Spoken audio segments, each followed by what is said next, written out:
আসসালামু আলাইকুম, শুভ সকাল। আশা করি সবাই সুস্থ আছেন। কাছের একটা নার্সারিতে গিয়েছিলাম। এই সময় নার্সারিতে অনেক সুন্দর ফুল ফুটে থাকে। আপনি ইচ্ছা করলে আপনার ঘরের শোভা চারা গাছ থেকে বাড়াতে পারেন।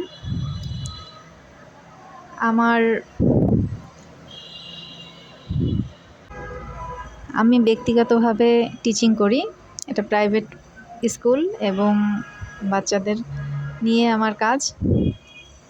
এর বাহিরে আসলে আমার কোনো আয় নেই। যারা মনে করে থাকেন যে আসলে অনেক বাড়তি আয় আছে বা এই ধরনের কিছু, তাদের আসলে ভুল। দেখা যায় কি, আমরা অনেক সময় অনেক জায়গা থেকে বঞ্চিত হই। আমাদের তেমন রেফারেন্স না থাকার কারণে আমরা ভালো একটা জায়গায় আসলে অবস্থানে পৌঁছাতে পারি না। অনেকে মনে করে এটা অযোগ্যতা, আসলে শিক্ষাগত অযোগ্যতা না, বলেন পারিপার্শ্বিক সমস্যার কারণে এটা হয়ে থাকে। ধন্যবাদ।